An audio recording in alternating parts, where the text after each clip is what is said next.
Dan dia ni anak cucu kecil. Keturunan-keturunan, dan dia pun kalau silap dia pada Muhammad Bashar, dan dia pun jadi sultan juga ni. Tapi dia adalah sultan yang terakhir, Farouk ni. Farouk ni dia dilahirkan di Albania. Itu dia punya ayah dia orang Albania dan mak dia orang sini. Kahwin orang. Dia pun Albania ni ada keturunan pula dengan Muhammad Bashar, dan dia orang pun ada silap ni lah pada segi dirajah lah. Ataupun ni lah ada keturunan dirajah lah. Jadi dia datang ke Mesir ni sebab ayah dia dulu raja sini. Ayah dia Fuad I. Fuad I pun Raja Farouk juga, tapi nama dia Fuad I. Dan dia adalah Fuad II. Yang lah kali Fuad II lah. Fuad II ni raja yang terakhir. Jadi dia pun ayah mati, lepas tu dia pun mengurisi ayah dia, dan dia pun ni lisan ayah. So dia ni lisan ayah dia ke sini. Lagi sebelum ni ayah dia adalah seorang yang raja yang digerungi maksudnya orang suka lah, orang suka. Sebab ayah dia ni orang yang bersederhana. Dia ni hormat orang lain Mesir ni suka ayah dia, hormat dia sebab ayah dia bina sana tak besar. Dia tak gila duit ayah dia dulu. Tapi bila anak dia naik tahta, anak dia pula bila anak dia naik tahta awal, seumur dalam 16 tahun. Umur 16 dia dah naik raja. Jadi masa tu dia dengan sifat remaja kan, bila duit banyak, dan dia pun membina istana yang sangat megah dan banyak beratus-ratus istana yang di sebelah dia ada sekitar Mesir ni. Tapi ada yang dahli dia model runtuh lah. Banyak yang orang dah buang lah sebab ada kekacauan perang tu. Jadi yang tinggal hanya sana ni yang kat Elek ni, yang masih kukuh di tempat dia. Dan dia pun Raja Farouk ni sifat dia teruk sikit. Yang last ni teruk sikit sebab dia memang suka berpoli-poli. Maksudnya suka boros, berfoya-foya, suka boros. Dan Farouk ni keturunan Islam. Dia orang Islam. Jadi dia yang terakhir ni dia panggil dia pelik sikit. Dia suka berfoya sebab dia niat raja pada usia yang muda, dan dia memang suka berfoya-foya, parukan duit, dia suka melancung. Dan tak mahu dia bila ada orang menteri-menteri datang, dia pun macam tak tahu, dia malas. Dia kata aku nak keluar, aku melancung. Dia suka melancung, dia suka bidiakan duit. Itu kerja dia. Lepas tu dia buat istana banyak-banyak. Istana banyak tu dengan tempat tanah dia, kebun-kebun dia sangat banyak. Dan dia digelar juga sultan dua negara, iaitu Sudan dan Mesir. Sudan pun Raja Farouk. Jadi dua negara dah ambil. Sudan dan Mesir. Dia jadi raja. Dan kisah dia, jadi cerita dia, bila dia perangai dia macam tu, Raja Farouk ni bila perangai dia macam tu, dia tamak harta bagai. Lepas tu jadi bila rakyat Mesir ni tak suka lah. Tak suka sebab dia suka boros kan.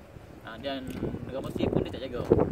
Jadi duit Mesir masa tu dah merosot, makin turun, dan ekonomi Mesir pun makin menurun sebabkan dia yang banyak melancung berbagai pabrikan duit.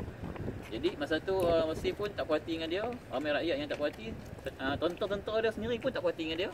Jadi dia orang pun nak serang. Dia orang pun nak serang dia lah, nak hambat dia keluar, nak bunuh dia. Lagi satu, sebab apa orang benci dengan dia lagi, sebab apa dia ni suka mencuri. Sampai orang gelar dia pencuri Cairo. Yang hebat. Dia Farouk Tahir. Sebab apa bila dia keluar negara tu, mesti barang hilang kat luar negara tu. Dia pergi museum kat barang negara mana yang dia hilang. Raja mencuri. Raja Farouk yang Tahir ni, dia suka mencuri. Walaupun dah kaya tapi dia curi. Sebab nak katakan dia tu memang suka bermewah-mewah. Dah kaya dah ni, dah kaya dah. Nak katakan dia punya pendik dia, dayang dia tu. Tengok dia dalam masa nanti dia keluar nanti. Pokok rumah itu. Lepas tu dah banyak dayang dah. Banyak. Orang kata sampai bercerita pasal 100 orang. Pendik dia. Punya dayang dia. Nak katakan dia sangat kaya, dia nak curi gitu. Bukan takat luar negara, tempat-tempat yang sejarah yang luar negara tu. Luar negara, sedangkan dayak-dayak dari sekeliling dia pun dia curi duit ke. Dia curi ke. Memang dia punya perangai dia memang tak ada ubah. Memang dia suka mencuri, makan, suka berpoya-poya. Tu memang tiga tu memang kerja dia. Tu ya tugas dia pun. Dia bukan nak tengok negara apa dah. Lepas tu bila rakyat Mesir ni memang benci.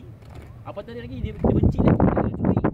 Dah suka berpoya-poya, ambil duit. Lepas tu yang ketiga dah, dia pula pakat dengan tentera British ataupun Jerman dengan Itali, pakat untuk duduk kat kawasan ni, untuk bersama-sama dalam tawan Mesir ni. Macam tu, maksudnya dia pakat lah. Maksudnya nak kata pakat tu dah, maksudnya dia suka orang Jerman ataupun orang Itali suka ada kat Mesir ni, ambil Mesir ni. Jadi bila rakyat Mesir dah tahu, memang masa tu dah curi, dah berbagai, dah kali yang nak bagi Jerman dengan Itali nak kuasai Mesir, memang dia orang tak lagi dah lah. Tu contoh Mesir, iaitu Gamal Abdul Nasir. Kalau perasan ada jalan kat Bandar tu ada Jamal Abdul Nasir kan. Jamal Abdul Nasir orang panggil, kalau Arab panggil Jamal. Jamal Abdul Nasir ataupun Ahmad Naqwi. Diorang contoh ni ya, contoh Mesir. Panglima ketua lah. Contoh Mesir. Menteri Pertahanan orang kata begitu dah. Jadi dia orang pun tak puas hati, dia orang pun buat kerusuhan, perang apa nama Raja Farouk ni. Sampai semua rakyat benci ke dia, semua rakyat benci ke dia, dan last kali dia mati bukan sebab mati kena tembak pun dah, sebab dia mati di sini. Sebab dia mati di sini, dia tak ada sini, sebab dia tak ada sini lah. Dia orang hambat dia orang buang dia ke negeri lain, iaitu Itali. Anak duduk sangat tadi, hampir duduk Itali, anak dia sana. So dia orang hambat dia semua pergi Itali. Jadi dia duduk Itali lah. Dia semua tak ada, semua anak-anak semua dia pergi Itali. Jadi dia memang kena hambat. Dia keluar daripada negara Mesir. Jadi masa itulah juga dia masuk